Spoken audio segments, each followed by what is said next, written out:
गरजते बरसते शेर से लेकर के बुलडोजर बाबा और 56 इंच का सीना। आप लोगों को लग रहा होगा कि ये रैंडम चीज़ें हैं जो हमने अपनी राजनीति में सिंबलिज्म बनते हुए देखा है, पर ये रैंडम नहीं है। इन चीज़ों का क्या लिंक है, किस तरह से हाइपर मैस्कुलिनिटी या ताकत का प्रदर्शन या अग्रेशन का प्रदर्शन एक साथ जुड़ करके हमारे लोकतंत्र को शेप कर रहे हैं, हमारी राजनीति को शेप कर रहे हैं, उसके बारे में आज हम चर्चा करेंगे। हम जानने की कोशिश करेंगे कि ये पूरा एक जो अग्रेसिव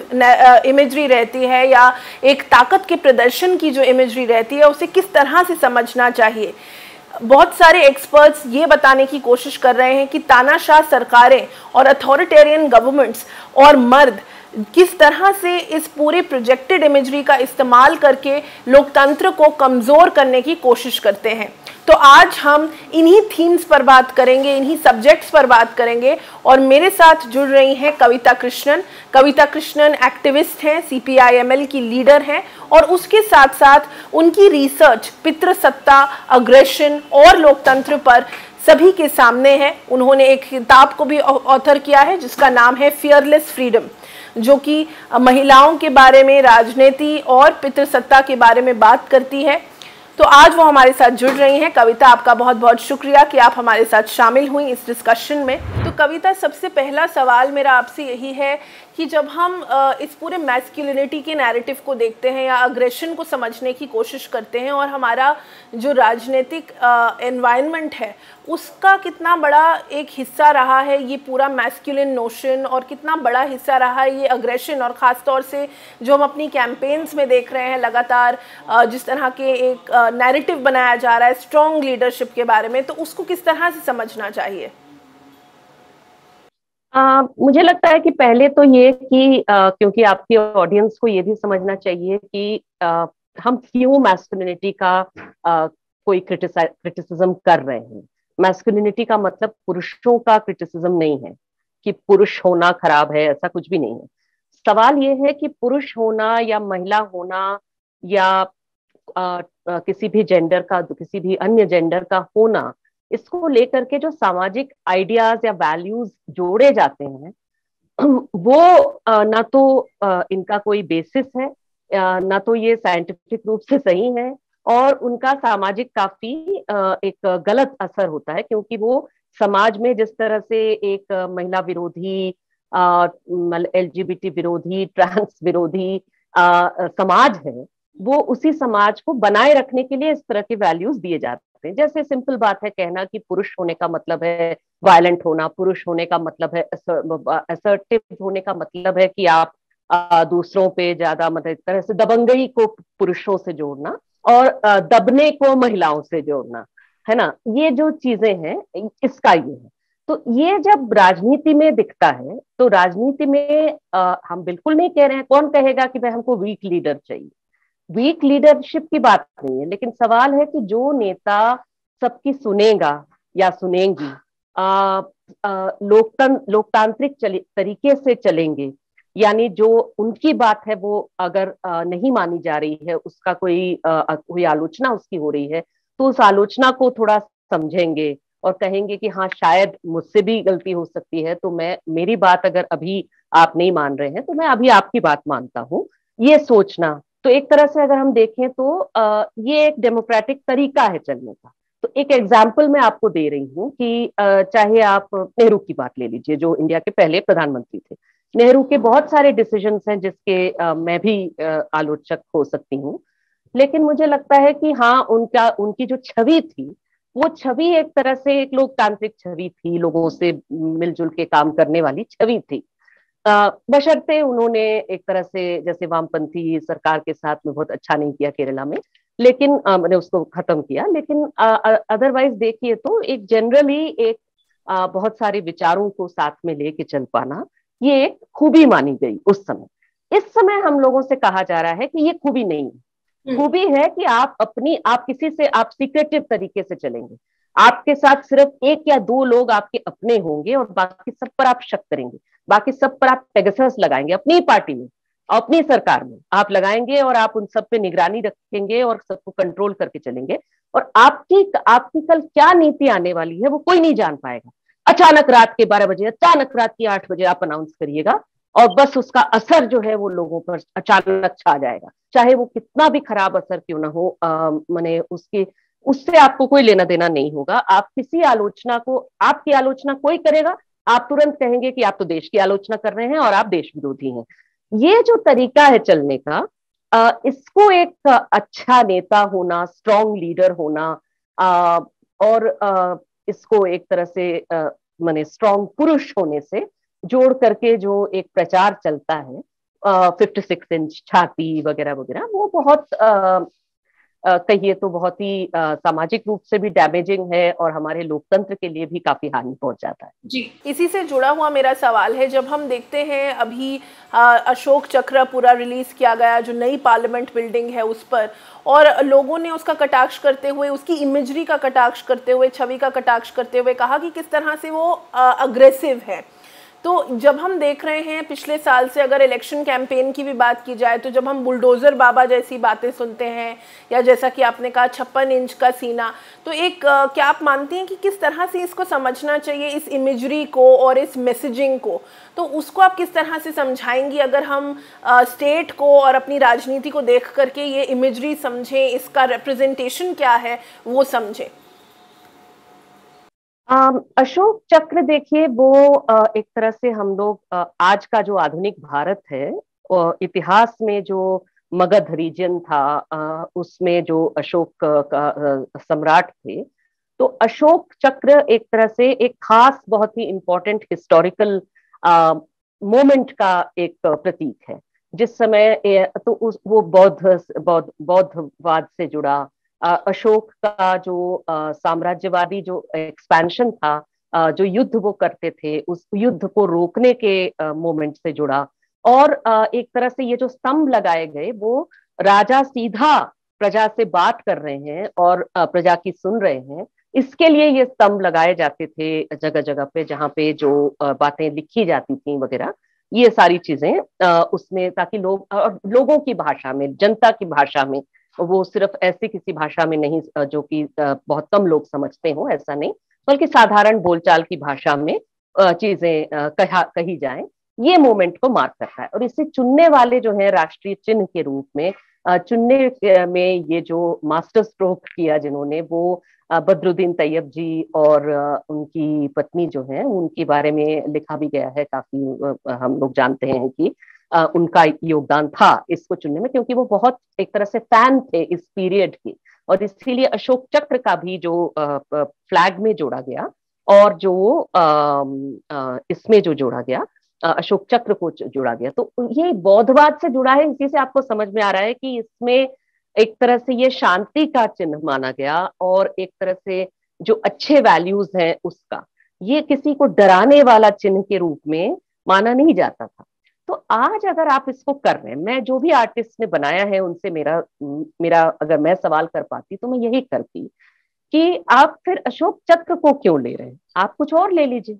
आपको अगर बनाना है, आपको बुलडोजर टाइप का कोई चिन्ह बनाना है, डराने वाला चिन्ह बनाना है, आपको लगता है कि अभी की सरकार का या अभी के हमारे दौर का वही रिप्रेजेंटेशन सही होगा, तो आप कुछ और बना लेते। लेकिन आप अशोक चक्र को, जो इतना माने एक तरह से ऐतिहासिक और जिससे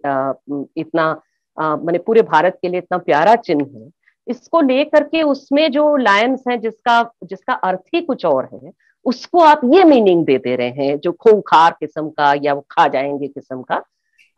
ये एक तरह से बहुत गलत लगता है। और ये मैस्कुलिनिटी से इसलिए जुड़ा हुआ है क्योंकि माने वो जो अशोक चिन्ह, अशोक चक्र, अशोक स्तंभ वाले जो शेर हैं, वो शेर एक तरह से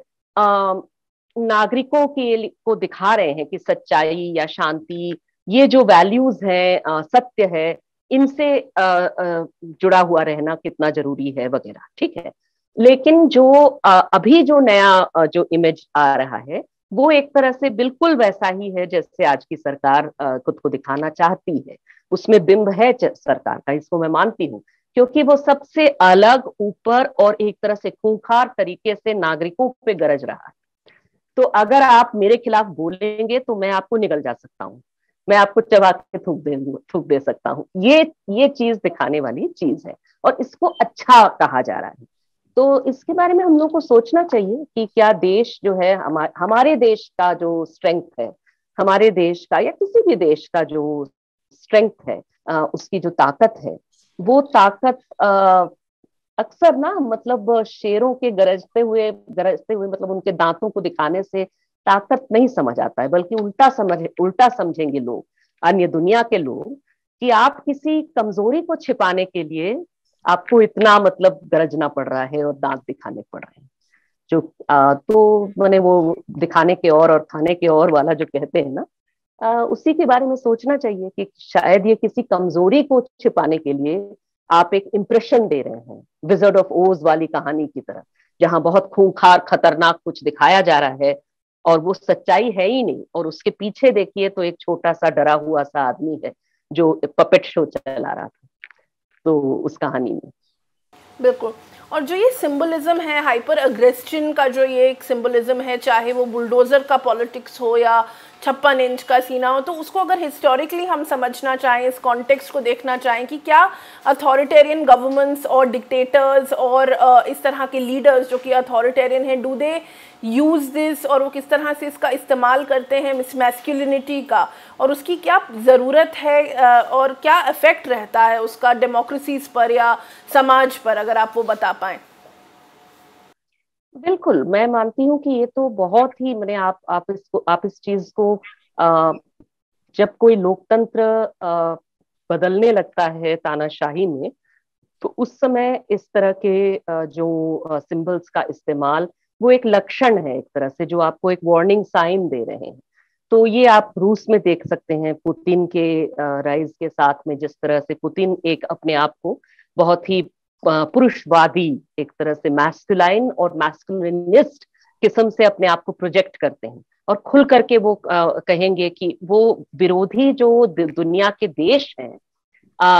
उनके विरोध के, या यहाँ तक कि उनके विरोधी दल के जो लोग हैं, उनके ऑपोजिशन लीडर्स, उनके बारे में क्या कहते हैं? वो कहते हैं कि ये तो गे हैं, ये एलजीबीटी हैं, और ये ट्रांसजेंडर हैं, ये क्या क्या है। मैंने इसको गाली की तरह इस्तेमाल करना, जैसे वो कोई कमजोरी दिखा रहा हो। नारीवाद को एक तरह से एक डिजीज की तरह बताना कि ये कोई बीमारी है और ये वेस्टर्न सिविलाइजेशन से आने वाली बीमारी है वगैरह, ये दिखता है। हमारे यहाँ भी इस तरह से आप देख रहे हैं कि एक तरह से कोई नेता अगर कोई कठिन सवाल पूछे जाने पर, जो बहुत ही निजी मसला है, उसके उसके प्रति उनके रिस्पॉन्स को पूछे जाने पर, उनके पिता की हत्या के बारे में पूछे जाने पर अगर कुछ क्षण रुक जाए, सोच में पड़ जाए और फिर जवाब दें, तो इसका एक तरह से मजाक उड़ाया जाना कि जैसे कि ये कितनी कमजोरी है और कितना बेकार है, तुरंत आपके पास सब कुछ बोलने लायक रहना चाहिए और बिल्कुल मतलब आप जो है। तो ये चीज एक तरह से हमारे पॉलिटिकल वैल्यूज में आज हम लोगों को बताया जा रहा है, और ये तानाशाही के लक्षण तो साफ दिख रहे हैं, क्योंकि आज हो ही यही रहा है। और ये सिर्फ किसी एक व्यक्ति की मैं बात बिल्कुल नहीं कर रही हूँ। अगर एक व्यक्ति की बात होती, अगर ये सिर्फ प्रधानमंत्री या होम मिनिस्टर की बात ही भर होती, तो शायद देश आज इस स्थिति में ना होता। बल्कि सचमुच अगर हम देखें तो ये हमारे व्यवस्था के बारे में है, हमारी इंस्टीट्यूशंस के हालात के बारे में है। तो जैसे सुप्रीम कोर्ट ले लीजिए या मीडिया ले लीजिए, एक स्ट्रॉन्ग मीडिया किसको कहेंगे? लोकतंत्र को मजबूत हम कब कहेंगे? लोकतंत्र मजबूत तब नहीं होता है जब कोई नेतृत्व जो है वो पूरे तंत्र पर भारी पड़ता है। अगर जाहिर सी बात है, फिर तो वो नेता तंत्र हो गया ना, वो तानाशाही तंत्र हो गया। लोकतंत्र का मतलब ही है कि उसमें चेक्स एंड बैलेंसेस होंगे। जैसे आपके पार्लियामेंट में ऑपोजिशन की भूमिका है, ऑपोजिशन मुक्त पार्लियामेंट आप नहीं चाहते, ऑपोजिशन की अपनी भूमिका है, ऑपोजिशन अपना काम जितना बढ़िया से करेगी, जितना अच्छे तरीके से अपोज करेगी, उतना ही अच्छा जो है वो लोकतंत्र चलेगा, सरकार चलेगी। ये आइडिया है लोकतंत्र का। ऑपोजिशन नहीं होगा तो लोकतंत्र नहीं चल पाएगा। लोकतंत्र का एक पहिया है ऑपोजिशन। दूसरा, उसी तरह से देखिए तो मीडिया, तो मीडिया अगर सरकार से सवाल नहीं करेगी, सरकार पर निगरानी नहीं रखेगी, सरकार से जवाब नहीं मांगेगी और सवाल जवाब वो सारी चीजों को वो लोगों को नहीं बताएगी, देश के नागरिकों को, तो वो एक कमजोर मीडिया है। लेकिन गरजता हुआ मीडिया दिखता है, वही जो गरजने वाले शेर है, दांत दिखाने वाले, वो आपको रोज रात को प्राइम टाइम पे देख जा रहे हैं, लेकिन वो किसी कमजोरी को छिपा रहे हैं, वो एक बड़ी कमजोरी को छिपा रहे हैं, और वो ये जो तथाकथित स्ट्रेंथ का प्रदर्शन कर रहे हैं, मैस्कुलिनिटी का प्रदर्शन कर रहे हैं, वो बात है नहीं, वो एक्चुअली एक कमजोरी को दर्शा रहे हैं। उसी तरह से कोर्ट का ले लीजिए, अदालत का रुख पे, अदालत जो है वो अच्छा अदालत, स्ट्रॉन्ग अदालत तब है जब वो राजनीतिक एग्जीक्यूटिव से अलग हो, वो इंडिपेंडेंट हो। लेकिन अगर वो इंडिपेंडेंट नहीं है, सरकार जो बात उसको कह रही है उसको तुरंत तुरंत मान ले रही है, और सरकार के कहने पर उसी के अपनी अदालत में न्याय मांगने आए लोगों को वो जेल भिजवा रही है। तीसरा से तलवार का ले लीजिए, चाहे अभी हिमांशु जी का, जो कमजोर उनके अदालत में आते हैं, दलित हो, आदिवासी हो, अल्पसंख्यक समुदाय के लोग हो, कि हमारे साथ अन्याय हुआ है, न्याय दीजिए, तो आप उल्टा उन्हीं को और उन्हीं के साथ खड़े हुए लोगों को आप ये कर रहे हैं। तो ये कोई स्ट्रॉन्ग अदालत का लक्षण नहीं है, ये एक कमजोर देश और कमजोर व्यवस्थाओं का लक्षण है। बिल्कुल। जाते जाते अगर कोई मैसेज आप देना चाहेंगी, किस तरह से इसका रुख रहेगा, या किस तरह से हम समझें इस चीज़ को, एक लाइन में अगर आप सम अप करना चाहें इसे, तो एक लाइन में बस इतना कि पूरी दुनिया में आज जो तानाशाहियां हैं, ये सिर्फ हमारे देश की बीमारी नहीं है, पूरी दुनिया में जो तानाशाहियां इस समय हो रही हैं, वो तानाशाही ताकतें, चाहे वो सरकार में हो चाहे ना हो, डोनाल्ड ट्रंप ले लीजिए, पुतिन ले लीजिए, चाइना के जी को ले लीजिए, भारत के मोदी को ले लीजिए, किसी को भी ले लीजिए, इन ये तानाशाही जो लीडर्स हैं उनका, तो वो एक खास किस्म के मैस्कुलिनिटी को प्रोजेक्ट करने की कोशिश कर रहे हैं, और उसको